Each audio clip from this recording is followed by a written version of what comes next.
नमस्कार, one times में आपका स्वागत है। मैं मस्ताना देश दुनिया की खबरें लेकर के आपके सामने उपस्थित हूँ। सबसे पहले मुख्य समाचार। कोर्ट के आदेश के बाद प्रशासन ने सोनम बाजवा को स्वास्थ्य लाभ के लिए किया हॉस्पिटलाइज और जंतर मंतर पे धरना छात्र हित के लिए है या कोई बड़ी साजिश। अमेरिका इराक लड़ाई विनाशकारी मोड़ पर पाकिस्तान के बलूचिस्तान और पीओके में विघटनकारी शक्तियां हावी। भारत का तीसरा वनडे आज समाचार विस्तार से। कोर्ट के आदेश के बाद प्रशासन ने सोनम बाजवा को कल सुबह 7 बजे वहां से लेकर के सफदरजंग हॉस्पिटल जाकर के भर्ती किया। उनका स्वास्थ्य लाभ के लिए कोर्ट ने आदेश दिया था। अब बात ये होती है, वहां पर चर्चाएं हो रही हैं कि जंतर मंतर पे जो धरना हो रहा है वो क्या साजिश तो नहीं, क्योंकि यहाँ धरना शुरू किए थे तो उन्होंने कहा था कि ये पेपर लीक का मामला उठाया था। पेपर लीक पे सरकार गंभीरता दिखाते हुए पुनः परीक्षा कराई, ट्रांसपेरेंसी के साथ कराई। प्रशासन ने पुलिस के साथ साथ हेलीकॉप्टर जहाज का भी प्रयोग किया ताकि कहीं पेपर लीक न होने पाए। परिणाम सफल निकला। बच्चे एडमिट वहाँ पे प्रवेश परीक्षा में बैठे और 11,20,000 बच्चे उत्तीर्ण हुए। सब आगे की पढ़ाई कर रहे हैं। ऐसे में धरना प्रदर्शन जारी है। ये कहीं साजिश तो नहीं, क्योंकि उस मंच से लगातार विघटनकारी शक्तियाँ, देश विरोधी शक्तियाँ वहाँ पे भाषण दे रही हैं, हमारे हिंदू धर्म को कटाक्ष करते जा रही हैं। कुछ ने कहा कि प्रेमानंद जी कहाँ के महाराज हैं, कुछ ने कहा सीता के पति, नीता के पति जैसा उदाहरण दिया। और यहाँ तक कि जो विघटनकारी शक्तियाँ थी, कुछ जो वहाँ पे अनुति राय वहाँ गई हुई थी, जो कहती थी कश्मीर पे भारत ने जबरदस्ती कब्जा किया हुआ है।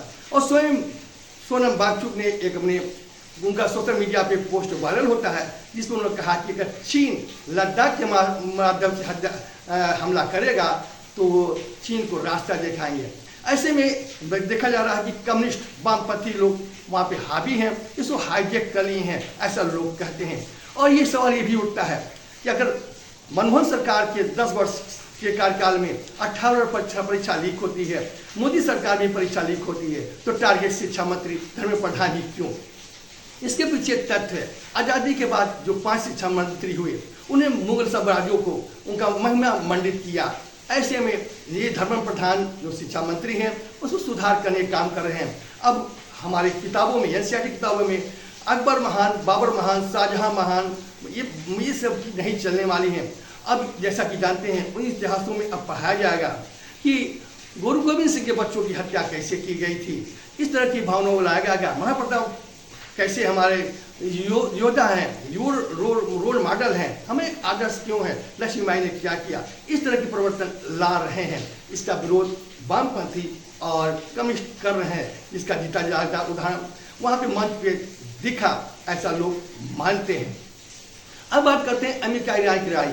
अमेरिका इराक की लड़ाई विनाशकारी मोड़ पे है, जिसे अमेरिका कल 8वें दिन लगातार ईरान पे हमले किए और निशाना क्या बनाया, वहाँ के रोड, वहाँ की सड़कों को निशाना बनाया, पुलों को बनाया, पावर प्लांटों को बनाया, और जहाँ पे ईरान के सुरक्षा बल तैनात थे वहाँ पर दिया हमले किए। इससे भारी जनमानस का हानि हुई। ईरान ने भी ताबड़तोड़ उलट प्रहार करते हुए वहाँ के बहरीन, कुवैत और जॉर्डन पे हमला करके वहाँ की स्थिति अस्त से व्यस्त कर दी है। वहाँ के लोग तनाव में हैं। इससे पूरा खाड़ी इलाका तनाव में है और कभी भी कुछ भी हो सकता है, अप्रिय घटना हो सकता है। लेकिन अमेरिकी राष्ट्रपति डोनाल्ड ट्रंप होमस मार्च को लेकर के अपने कड़े रूप पे कायम हैं। कल उत्तर प्रदेश के मुख्यमंत्री योगी आदित्यनाथ संभल में थे।